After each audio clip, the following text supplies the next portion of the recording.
हाँ बच्चों, कैसे हो? पढ़ाई के अलावा सब ठीक है? और पढ़ाई भी बढ़िया चलनी चाहिए। अब टाइम बहुत क्या रह गया, कम। आज हमें क्या बात करना है? Opening entry. आज हमें क्या बात करना है? Opening entry. ओपनिंग एंट्री क्या होता है बच्चों, बताओ?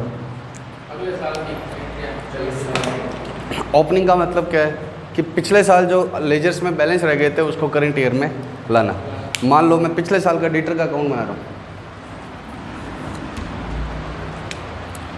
पिछले साल का क्या बना रहा हूँ मैं? डेटर का अकाउंट। तो डेटर के अकाउंट में मैंने पिछले साल मान लो सेल्स करी थी कितने रुपीस, 5 लाख की मैंने क्या की थी सेल्स। उसके अगेंस्ट मेरे को कैश कितने की आ गई थी? 120 की। और बाकी मेरा अभी भी लेना बाकी था, तो कितना? 380। अब ये मेरा कहाँ चला गया था? बैलेंस शीट में। ये 380 मैंने कहाँ शो किया था? बैलेंस शीट में। तो पिछली बार जिनके बैलेंस रह गए थे वो सब किस में थे? बैलेंस शीट में। और जिनके बैलेंस खत्म हो गए थे, मतलब जैसे नॉमिनल अकाउंट है वो कहाँ भेज देते हैं? ट्रेडिंग और P&L में। सैलरी है उसमें बैलेंस छोड़ते हैं, P&L में भेज देते हैं। रेंट है तो उसमें बैलेंस छोड़ते हैं, P&L में भेज देते हैं। तो बैलेंस शीट में कौन से रहते हैं?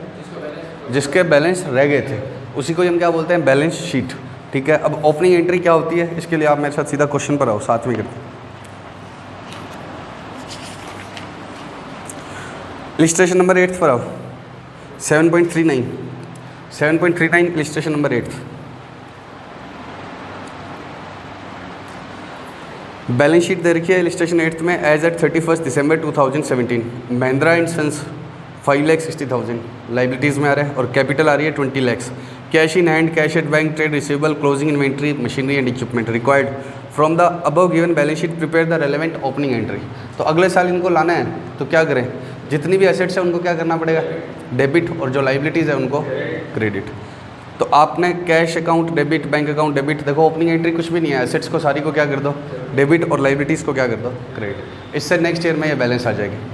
अब मेरा सवाल ये है कि जब बैलेंस था ही पिछली बार, तो आप दोबारा डेबिट करोगे तो 2 बार नहीं हो जाएगा। ओपनिंग एंट्री करने का मतलब क्या है? देखो ये पिछले साल मैंने डेटर का अकाउंट बनाया, ये मैंने पिछले साल डेटर का अकाउंट बनाया। इसमें ऑलरेडी कितने का बैलेंस आ ही रहा होगा पहले से ही? 380 का आ ही रहा होगा। और अब आप वापस से क्या करो? डेटर को क्या करोगे? डेबिट करोगे। तो डेटर तो 380 का ऑलरेडी आ रहा है, और 380 और डेबिट क्यों कर दिया फिर आपने? बैलेंस तो उसके अंदर ऑलरेडी है भाई। ये मेरी बुक्स ऑफ अकाउंट्स है, ठीक है। इसके अंदर डेटर का अकाउंट है, इसके अंदर डेटर का अकाउंट है, और उसके अंदर पहले से कितने का बैलेंस पड़ा ही हुआ है? 380 का बैलेंस पड़ा ही हुआ है। अब आप दोबारा डेटर को फिर से डेबिट कर रहे हो, तो ये तो 380 + 380 हो जाएगा। तो ओपनिंग एंट्री का लॉजिक क्या है? कर क्यों रहे हैं हम? ठीक है, वो तो रख लिया आपने ऐसे डेबिट टू लाइबिलिटीज़। कर क्यों रहे हैं जब डेबिट ऑलरेडी बैलेंस पड़ा ही हुआ है? भाई ऐसे तो है नहीं कि पिछली बार ये 0 हो गया था और अब हमें 380 लाना है। पिछली बार 380 पड़ा ही था, तो अब आप दोबारा 380 क्यों डेबिट कर रहे हो? बोलो सर, ऐसे नहीं होता। देखो ओपनिंग एंट्री का मतलब क्या होता है? All asset debit to all liabilities, बस बात खत्म। ये आप क्या कह रहे हो?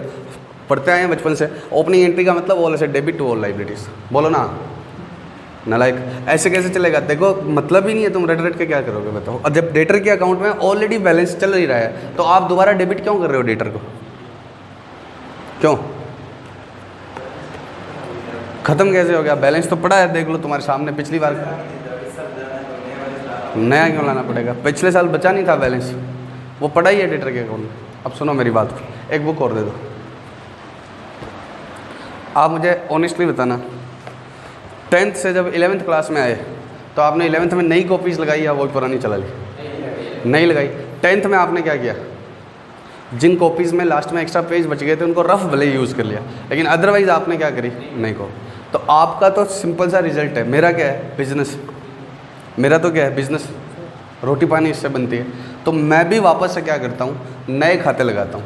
आपको पता होगा 1/4 को हमारा हिंदू के अकॉर्डिंग तो नया साल शुरू होता है, हिंदुओं के अकॉर्डिंग। 1/4 को क्या होता है? ये कैलेंडर मंथ तो किसने स्टार्ट किया? अंग्रेज़ों ने। हमारे पास तो हिंदुओं के अकॉर्डिंग तो 1/4 को क्या होता है? नया साल शुरू होता है। तो आप देखना बिजनेसमैन क्या करते हैं, पुराने जो खाते होते हैं ना, ये पिछले साल खाते चल रहे थे, ये वाले खाते पिछले साल चल रहे थे, इनमें जो बैलेंस है पड़ा रहेगा, इनको अब क्या कर दो? साइड कर दो। ये वाले खाते पिछले साल चल रहे थे, इनको अब क्या कर दो, साइड कर दो। इनको अब नहीं करेंगे, अब एक नई शुरुआत करेंगे दोबारा से। 1/4 को लोग क्या करते हैं, पहले पूजा पाठ करते हैं अच्छे से, और उसके बाद में क्या लाते हैं, नई बुक। अब इसमें कोई खाता है ही नहीं, इसमें कोई क्या नहीं है, कुछ नहीं है, ये बिल्कुल नहीं है, ये ब्लैंक दिख रही है। लिखा हुआ दिख रहा है तुम्हें? नहीं सर, कुछ नहीं दिख रहा है, ये बिल्कुल क्या है, ब्लैंक अकाउंट है। अब इसके अंदर वो तो लाने पड़ेंगे ना जो पिछली बार बैलेंस रह गए थे, उसके आगे से चल रहे हैं। अगर आप उन्हीं बुक्स को कंटिन्यू कर लो, पुराने वाले को कंटिन्यू कर लो, तो you don't need to pass any opening entry. उसमें तो खुले हुए हैं खाते, इसमें ऑलरेडी अकाउंट्स पड़े हैं, यानी तो आपको ओपनिंग एंट्री पास करने की ज़रूरत ही नहीं है। क्यों नहीं है? क्योंकि आप इन्हीं खातों को कंटिन्यू करते हो। लेकिन प्रैक्टिकली लोग क्या करते हैं, इनको साइड में कर देते हैं, कार्टन वाटन में पैक करके छोड़ देते हैं कि एंट्री की ज़रूरत पड़ जाए तो ठीक है, नहीं तो नहीं, और दोबारा से पूजा पाठ करके 1/4 से नए खाते लगाते हैं। अब नए खातों में वो बैलेंस तो लाने पड़ेंगे ना जो पिछली बार थे, इसलिए क्या करते हैं, जिन जिनको लाना है, जिन जिनके डेबिट बैलेंस है उनको डेबिट कर देते हैं, जिन जिनके क्रेडिट बैलेंस है उनको क्या कर देते हैं, क्रेडिट। तो ओपनिंग एंट्री का लॉजिक तभी है जब आपने बिल्कुल क्या करी है, नई बुक्स लगाई है। अगर कोई अंधविश्वास बोल लो या कोई इन बातों को नहीं मानता है कि किताबें बदलने से बिजनेस अच्छा चलेगा या मेहनत करने से अच्छा चलेगा, आप बताओ 10th वाली कॉपी वाले पेज ही यूज़ कर लेते तो क्या आपके 11th में नंबर नहीं आते? आ ही जाते। ये तो आपके पढ़ने से है या कॉपी बदलने से? कॉपी बदलने से पास होते तो डेली तुम्हें आती है एक नया रजिस्टर लगा दें कि ठीक है। तो लेकिन लोग फिर भी मानते हैं कि उनको हम कंटिन्यू नहीं करेंगे, अब हम क्या करेंगे, नए लगाएंगे। तो नए लगाने पर उनमें नए वालों में ओपनिंग बैलेंस लाने के लिए क्या करनी पड़ती है, ओपनिंग एंट्री करनी पड़ती है। और आजकल कंप्यूटराइज टाइम है, कोई ऐसे थोड़ी है कोई कंप्यूटर बदल देता है भाई। लोग अकाउंट्स कंप्यूटर में बनाते हैं तो ओपनिंग एंट्री का कोई मतलब नहीं है आज के टाइम में। जो लोग कंप्यूटर पे बनाते हैं तो कंप्यूटर में पढ़ाई है, ऐसे थोड़ी है कंप्यूटर भी बदल देंगे हम, ठीक है, तो उसके अंदर पढ़े ही रहते हैं, ठीक है। लेकिन फिर भी अगर ओपनिंग एंट्री पूछे तो आप क्या करोगे, all asset debit to all liabilities. कौन सा क्वेश्चन था बताओ? 8th। पेज नंबर कितना था? 7.39।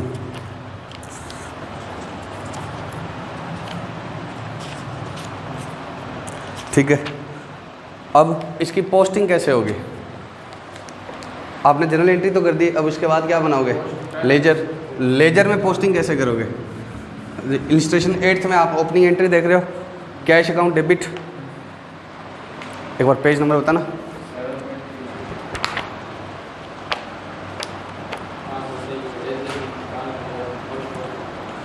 जनरल एंट्री तो कर दी, अब लेजर में क्या लिखोगे? लेजर भी बिल्कुल फ्रेश है हमारे पास। तो कैश अकाउंट में क्या लिखूँ, 2 में क्या लिखूँ, कैश डेबिट करनी है 43,000। एक मिनट, कैश अकाउंट में डेबिट में अमाउंट बताना क्या है, कैश की 43,000। अब इधर मैं टू बैलेंस BD लिखूंगा, मैं इसको नॉर्मल जनरल एंट्री वाले रूल से पोस्ट नहीं कराऊंगा कि इसके अगेंस्ट क्रेडिट में क्या है, Mahindra and sons and capital, ऐसा कुछ नहीं लिखूंगा। मैं यहाँ पर क्या लिखूंगा, टू बैलेंस BD। तो ओपनिंग एंट्री की पोस्टिंग नॉर्मल रूल से नहीं होती कि जो क्रेडिट है उसका नाम लिख दो। यहाँ पर क्या लिखा जाएगा, टू बैलेंस BD। बैंक में भी क्या लिखा जाएगा, टू बैलेंस BD। डेटर्स में भी क्या लिखा जाएगा, टू बैलेंस BD। कैपिटल में भी क्या लिखा जाएगा, बाय बैलेंस BD। टू की बजाय क्रेडिट बैलेंस में क्या लिखा जाएगा, बाय बैलेंस BD। अगले पेज पर देखो 7.40 पर कैश अकाउंट में क्या लिखा हुआ है और महिंद्रा एंड सन्स में क्या लिखा हुआ है, बाय बैलेंस BD। पक्का? अब इसी का ही जैसा एक क्वेश्चन और है, इजी सही है ना ये तो? एक मिनट,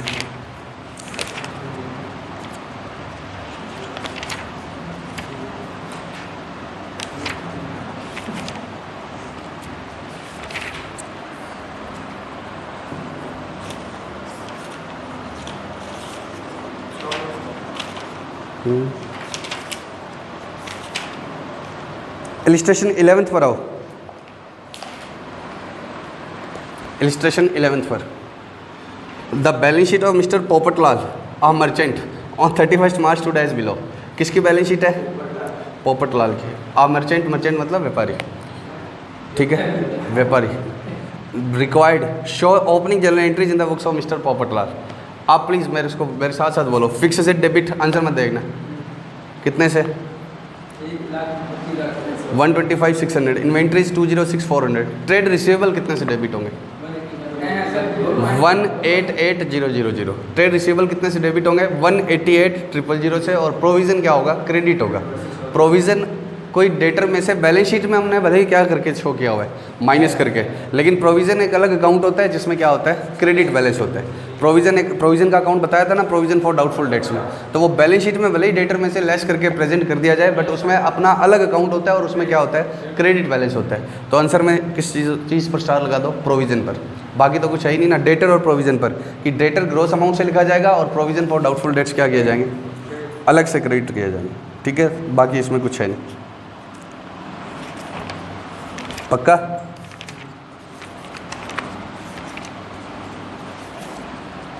अब क्वेश्चन नंबर 1 करना है, इलिस्ट्रेशन 1, पेज नंबर 7.10।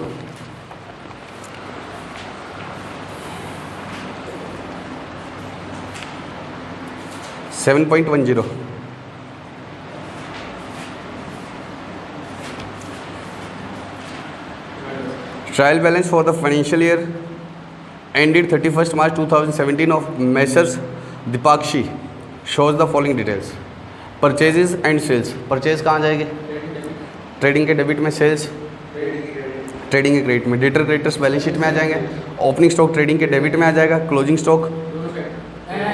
स्टॉक मैं अभी समझाऊंगा, इसीलिए करवा रहा हूँ मैं, सिर्फ किसके लिए करवा रहा हूँ, इस क्लोजिंग स्टॉक के लिए, अदरवाइज मैं आपको होमवर्क दे देता।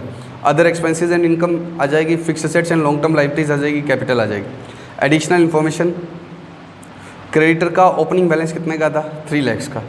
क्रेडिटर्स का ओपनिंग बैलेंस साल के शुरू में, हमें बैलेंस शीट में शुरू वाला बैलेंस लिखना है या एंड वाला, नहीं बैलेंस शीट में तो ट्रायल बैलेंस में जो दिया हुआ है एंड वाला लिखना है। अब ये क्यों बता रहे हैं देखते हैं। You are required to calculate cost of good sold and amount paid to creditors during the year. ओहो, इसने क्या नहीं पूछा, फाइनल अकाउंट तो पूछा ही नहीं, ट्रेडिंग पेंडल पूछा ही नहीं, हम ऐसे ही सोच रहे हैं। देखो मेरा तो पड़ा हुआ है, मैं तो ऐसे नाटक कर रहा था तुम्हारे साथ, मेरा तो क्वेश्चन पहले से पड़ा हुआ है, लेकिन होता क्या है, बस बच्चों को क्या याद है, ट्रायल बैलेंस दिखता है तो क्या बनाने लग जाते हैं, ट्रेडिंग पेंडल। पूछा क्या है, you are required to calculate COGS, cost of good sold and amount paid to creditors. अब मेरे को सबसे पहली बात तो आपको क्लोजिंग स्टॉक का एडजस्टमेंट समझाना है। क्लोजिंग स्टॉक अगर ट्रायल बैलेंस के अंदर आ रहा हो तो क्यों आता है,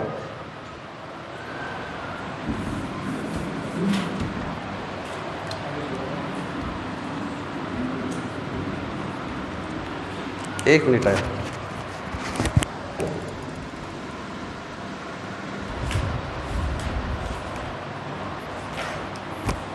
सुनो बच्चों, क्लोजिंग स्टॉक अगर किस में आ रहा है, ट्रायल बैलेंस में, तो पक्का कोई ना कोई तो एंट्री हुई है, अदरवाइज तो वो ट्रायल बैलेंस में आता नहीं। ट्रायल बैलेंस में कोई भी चीज़ आती है तो किससे आती है, एंट्री से। सुनना आप ध्यान से,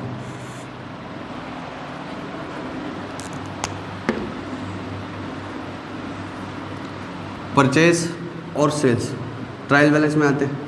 मान लो परचेज है 1 लाख की और सेल्स है 150 की, ये तो ट्रायल बैलेंस में आते हैं। परचेज करते हैं तो एंट्री क्या करते हैं, परचेज टू कैश या क्रेडिटर्स, और सेल्स करते हैं तो डेटर्स टू सेल्स या कैश टू सेल्स। ठीक, अब मैं लास्ट में जाकर क्लोजिंग स्टॉक देखता हूँ गोडाउन में, तो कितने का मिलता है मुझे,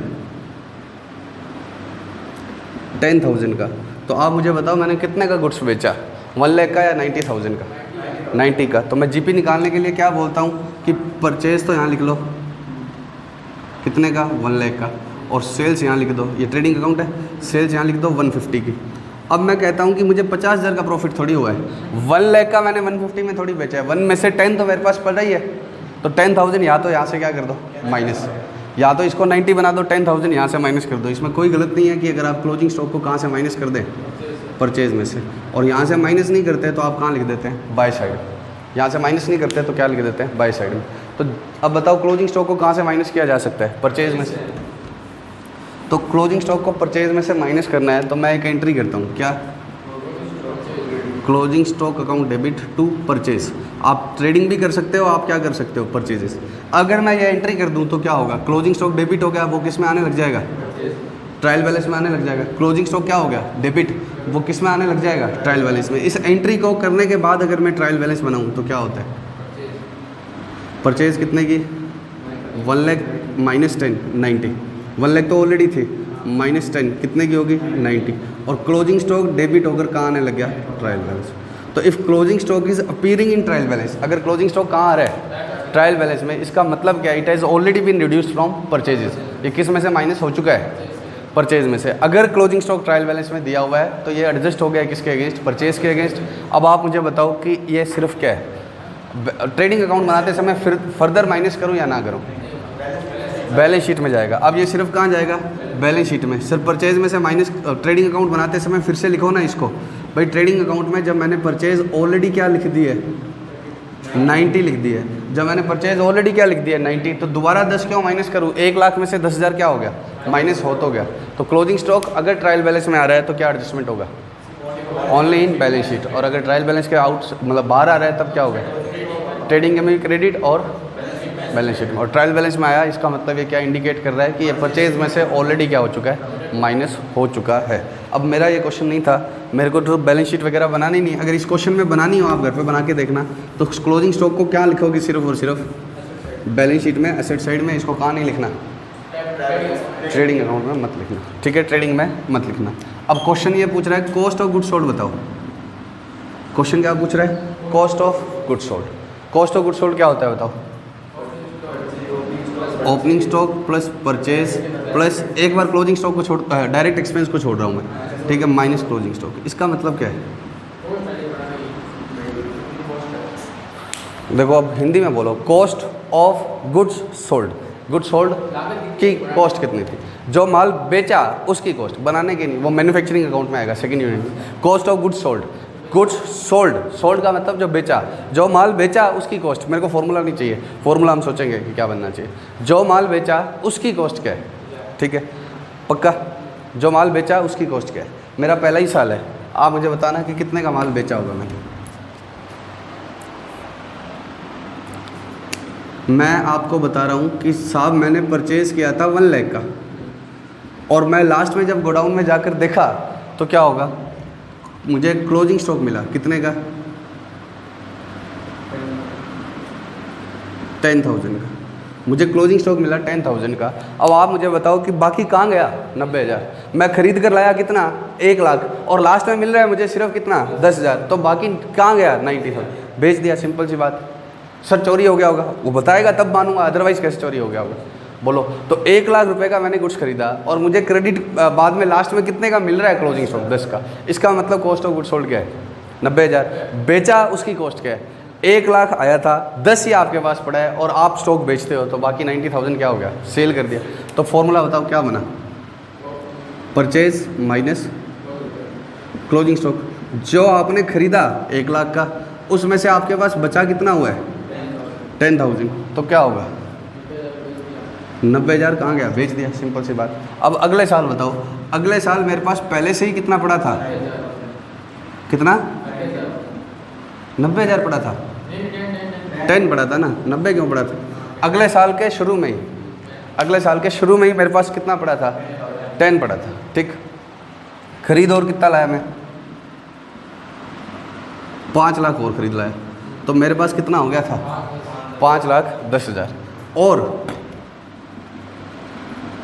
लास्ट में मैंने जब स्टॉक गिना तो मुझे मिला सिर्फ उसमें 40,000, तो 10 मेरे पास पहले से ही पड़ा था, 10 तो था ही, 5 लाख और आ गया, तो मेरे पास लास्ट में कितना होना चाहिए 5-10, और मिल रहा है सिर्फ 40, तो बाकी कहाँ गया, सेल्स हो गया। तो वो गया कॉस्ट ऑफ गुड्स सोल्ड, जो बेचा उसकी कॉस्ट। मैं बोलूँ कि साहब मेरे पास शुरू में था 10, तुम बोलोगे ठीक है सर, अब 5 और खरीद लिया, तो आपके पास होना चाहिए 5,10,000। अब आप कह रहे हो मेरे पास पड़ा कितना है सिर्फ 40, ये 40 नहीं बिका, मैं कह रहा हूँ मेरे साल के 10 था वो बेचना है मैंने, 5 लाख और खरीदा, साल के शुरू में 10 था वो बेचना है, 5 और खरीदा, तो कुल मिला के मुझे कितना बेचना है इस बार 5-10, उसमें से 40 मेरे पास पड़ा ही है, तो इसका मतलब मैं बेच कितना पाया 4,70,000। तो फॉर्मूला थोड़ा वाइड हो गया, क्या हो गया, opening stock plus purchase minus closing stock. और बात करता हूँ आगे, आ रहा है क्या यहाँ तक, ठीक है। अगले साल फिर सुनना, अगले साल ओपनिंग स्टॉक कितने गए 40,000, परचेज कितने गए 6 लाख। अगर मैं आपको कुछ भी ना बताऊं, मैं कहूँ कि लास्ट में 0 बचा, तो आप क्या बोलोगे 6,40 की सेल होगी, 40 आपके पास पहले था, 6 और खरीदा, कुछ नहीं है, मतलब सारा बिक गया। अब मैं आपको बताता हूँ क्लोजिंग स्टॉक, मेरे पास पड़ा हुआ है 50,000, तो आप कहोगे सर 40 आपके पास पहले था, 6 और आप ले आए, तो आपके पास कितने का स्टॉक होना चाहिए? 6,40,000। इसमें से आप कह रहे हो 50 तो बिका ही नहीं। क्यों नहीं बिका? क्योंकि आपके पास पड़ा है। तो यह आपकी कॉस्ट ऑफ गुड्स सोल्ड। अब मैं इसमें और बातें ऐड करता हूँ।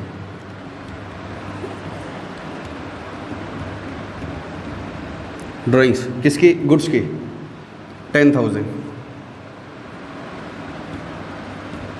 लॉस बाय फायर सब गुड्स का है 5,000। चैरिटी ये भी गुड्स की है 3,000। अब आप मेरे को बताना, फॉर्मूले से नहीं जाना, हमें खुद सोचना है कि कितना बेच दिया होगा। आप मुझे कहते हो सर आपके पास शुरू में कितना था? 40, और आपने और कितना खरीद लिया? 6 लाख।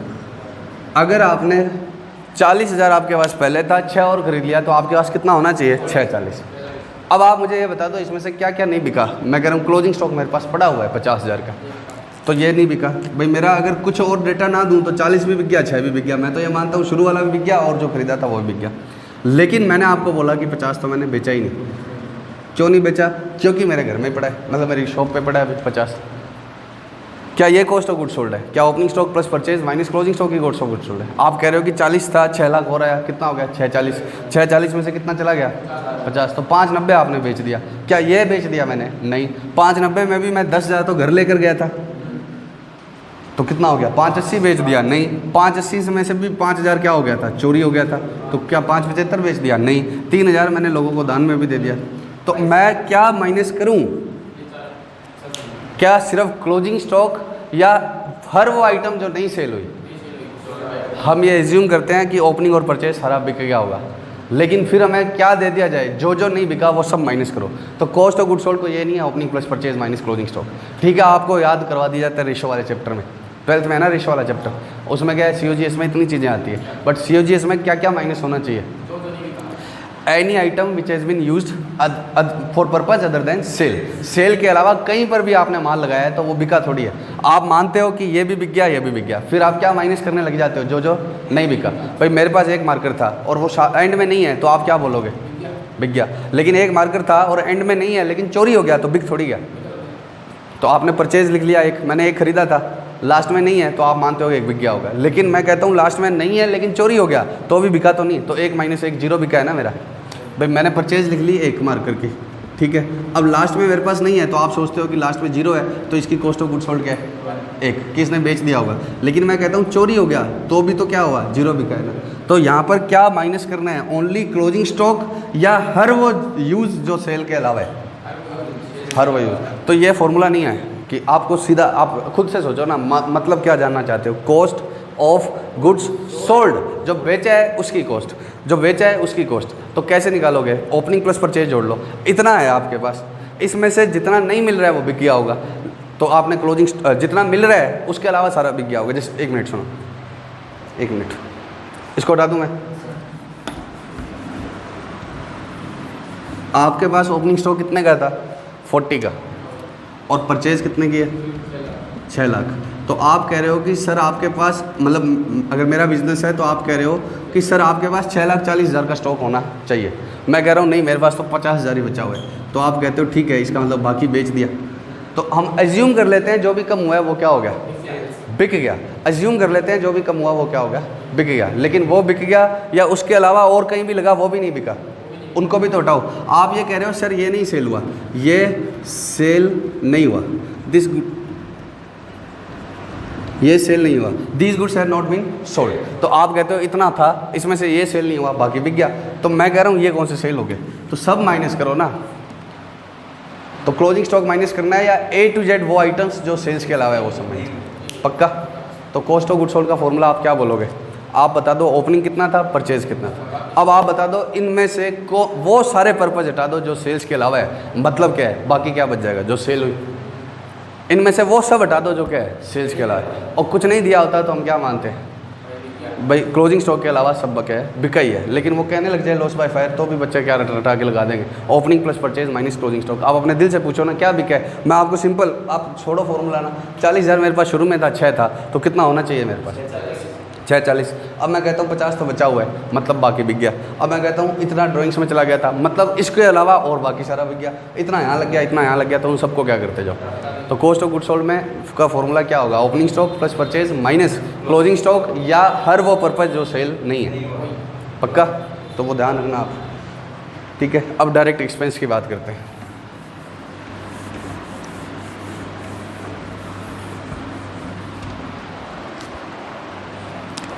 देखो, अगर मैं सही बताऊँ ना, तो परचेज प्लस डायरेक्ट एक्सपेंस को ऐसे बोला जाना चाहिए, हालांकि कोई फ़र्क नहीं पड़ता। Opening stock plus purchase plus direct expense minus closing stock. इस ब्रैकेट से कोई फ़र्क नहीं पड़ता, लेकिन आप बात को समझना, डायरेक्ट एक्सपेंस क्यों ऐड करते हैं। मैंने एक टीवी ख़रीदा 10,000 का, और 1000 रुपये मुझे उसको यहाँ लाने में लग गए, तो उसकी कॉस्ट क्या है? 11,000। 1000 रुपये उसको लाने में लग गए, तो उसकी कॉस्ट कितनी है? अब वो लास्ट में मैंने बेच दिया, तो आप क्या बोलोगे? कॉस्ट ऑफ गुड सोल्ड कितनी है? 11,000। मान लो और ना ओपनिंग था ना क्लोजिंग था, कुछ नहीं था मेरे पास, मैंने एक टीवी ख़रीदा कितने का? 10 का, और 1000 रुपीज़ मुझे उसको लाने में लग गए। उसको लाने में लग गया, मतलब क्या हो गया? Direct expense. उसको खरीदने के डायरेक्ट एक्सपेंस। तो बोलना ही ऐसा चाहिए कि हमारी परचेज कितने की थी? 11 की। हमारा टीवी था ही कितने का? लेकिन हम परचेज क्या बोलते हैं? 10,000 किसको बोलते हैं? जो हम सामने वाले को, सप्लायर को देकर आते हैं। लेकिन हमें कितने का पड़ा वो? 11 का।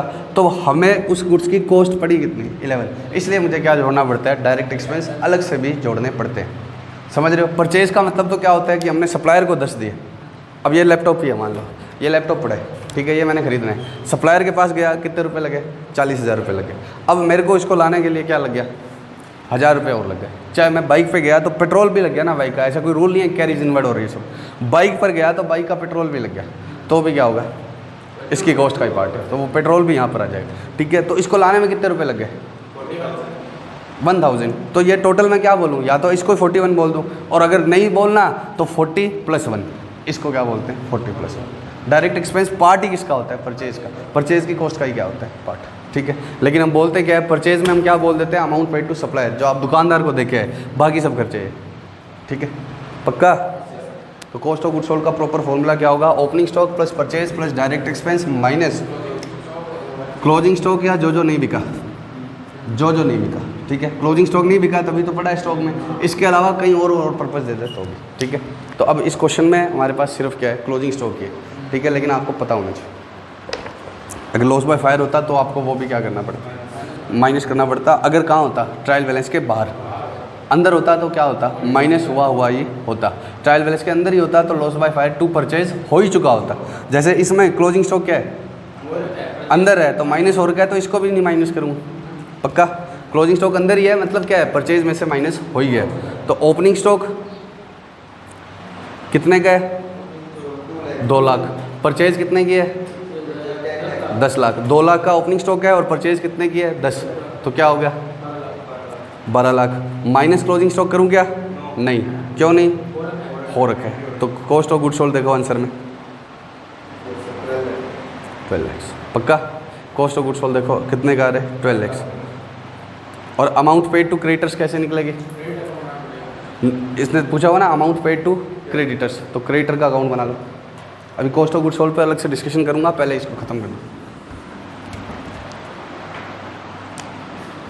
क्रेडिटर का अकाउंट बनाएंगे तो क्रेडिटर का ओपनिंग बैलेंस कहाँ लिखा जाएगा? बाय साइड में। कोई भी लाइबिलिटीज़ हो उसका बैलेंस कहाँ लिखा जाता है? बाय साइड में। जैसे कैपिटल था, पार्टनरशिप में बनाते हैं ना कैपिटल अकाउंट, तो बाय बैलेंस भी लिखते हैं। तो कितने का पहले से बैलेंस था? ओपनिंग बैलेंस नीचे दिया हुआ ना, ओपनिंग बैलेंस 3 लाख का था। परचेज कितने की हुई? 10 या 13? 10 लाख है ना। परचेज कितने की है? 10। मेरे को तो ट्रायल बैलेंस के हिसाब से बताओ, परचेज कितने की है? 10। तो मैं बोलूँ 3 लाख का था और परचेज कितने की है? 10। अब बताओ ये सही है या गलत? परचेज 10 थी या परचेज ज़्यादा थी? कैसे ज़्यादा थी? क्योंकि क्वेश्चन में लिखा हुआ है कि क्लोजिंग स्टॉक परचेज में से कम हो गया। कैसे? देखो मेरी बात को सुनो। परचेज यहाँ आती है कितने की? एक बार वो बताना, क्लोजिंग स्टॉक कितने का? 3 लाख। तो परचेज यहाँ असल में कितने की थी? 13 लाख। और नीचे क्या था? Closing stock. क्लोजिंग स्टॉक कितने का था? एडजस्टमेंट में था कितने का? ये रियल में ये था परचेज 13 की थी और क्लोजिंग स्टॉक एडजस्टमेंट में था 3 का। फिर इसने क्या किया, क्लोजिंग स्टॉक को ऊपर पहुंचवाया, तो उसको कहाँ से माइनस कर दिया, परचेज में से। परचेज में से क्या कर दिया, माइनस। इसने क्या एंट्री कर दी, एक बार इसको हटा दूँ क्या, क्लोजिंग स्टॉक टू परचेज। इसने क्या एंट्री कर दी बच्चों, क्लोजिंग स्टॉक टू परचेज। कितने की, 3 lakh. Closing stock to purchase, तो परचेज कम हो गई, 13 में से 3 कम हो गई, तो परचेज कितने की आ रही है, 10 लाख की। और क्लोजिंग स्टॉक कितने का आ रहा है, 3 लाख। तो मैंने अपने क्रेडिटर से कितने का माल खरीदा था असल में, तो 13 का। अब ये क्लोजिंग स्टॉक ऊपर आ रहा है, इसका मतलब ये परचेज एक्चुअल परचेजेस नहीं है, इसमें से क्या माइनस हो गया, क्लोजिंग स्टॉक। तो एक्चुअल परचेज तो क्या रही होगी, 13 लाख। समझ रहे हो ना। अब ये तो मैंने ऐसे समझाने के लिए बना दिया, तुम्हें ऐसे दिया हुआ है। और क्लोजिंग स्टॉक क्या दिया हुआ है, ट्रायल बैलेंस के अंदर। इसका मतलब ये परचेज में से माइनस हो गया, तो परचेज कम होके आ रही है। कितनी कम होके आ रही है, जितने का ये क्लोजिंग स्टॉक है। तो इसका मतलब परचेज कितने की थी, 13 लाख। इसका मतलब ये परचेज 13 लाख की थी। तो परचेज 13 लाख की थी। क्रेडिटर के शुरू में कितने देने थे मैंने, क्रेडिटर्स के शुरू में देने थे 3 लाख, और उससे कितने का माल खरीद लिया, 13 लाख का। अब आप ऐसे समझो कि आपके दुकान के बाहर वाला आदमी है, उसको आपके पापा ने शुरू में ही कितने रुपए, आप उससे उधार सामान खरीदते रहते, ठीक है। 3 लाख तो पहले से ही देने थे। क्रेडिटर का ओपनिंग बैलेंस ही कितने का था, वो भी मतलब ओपनिंग बैलेंस 3।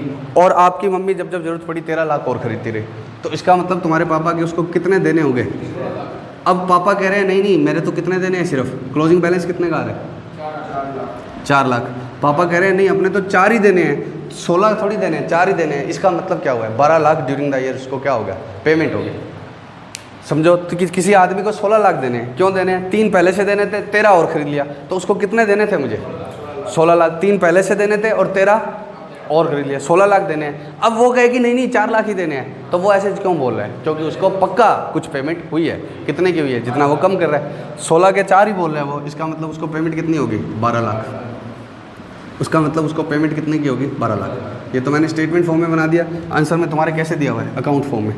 क्रेडिटर का अकाउंट बनाओ, और बाय बैलेंस बीडी कितने का आएगा, 3 लाख। और इधर क्या लिखते हैं, 4 लाख। टू बैलेंस सीडी, याद है क्या, कैपिटल अकाउंट। यहाँ बाय होता था और यहाँ क्या होता था, टू। और परचेज की एंट्री क्या होती है, purchases to creditors. Purchases to creditors से इधर क्या आ जाएगा, बाय परचेजेस। कितने का, 13 लाख। तो 13 16 माइनस 4, तो बाकी क्या हो गया, क्रेडिटर में इधर क्या आएगा, to cash. Creditors to cash, creditor को पेमेंट की एंट्री क्या होती है, क्रेडिटर्स टू कैश। तो टू कैश या टू बैंक, 12 लाख पक्का। अब इसमें गलती क्या कर सकते हैं बच्चे, क्लोजिंग स्टॉक ऊपर आ रहा है ना, तो उसका पहला बस इतना सा समझना है कि किस में से माइनस हुआ, परचेज से। तो अब आपसे कॉस्ट ऑफ गुड सोल्ड पूछे तो opening stock plus purchase minus closing stock करना है या ऑलरेडी हो गया, तो अब क्लोजिंग स्टॉक आपको माइनस नहीं करना है। और दूसरी बात, अमाउंट पेड टू क्रेडिटर्स पूछ रहा है, तो क्रेडिटर शुरू में इतने के थे और परचेज कितने की करी। ट्रायल बैलेंस में भले ही 10 लिखा हुआ है, लेकिन हमने करी कितने की थी, 13 की। 13 कैसे निकला, 10 ट्रायल बैलेंस में दिया हुआ है 3 लाख घटने के बाद क्लोजिंग स्टॉक, तो इसका मतलब परचेज कितने की थी, 13 लाख। ठीक है पक्का। चलो अब मुझे बताना कॉस्ट ऑफ गुड सोल्ड क्या आएगी, मैं मेरे क्वेश्चन में बताना कॉस्ट ऑफ गुड सोल्ड।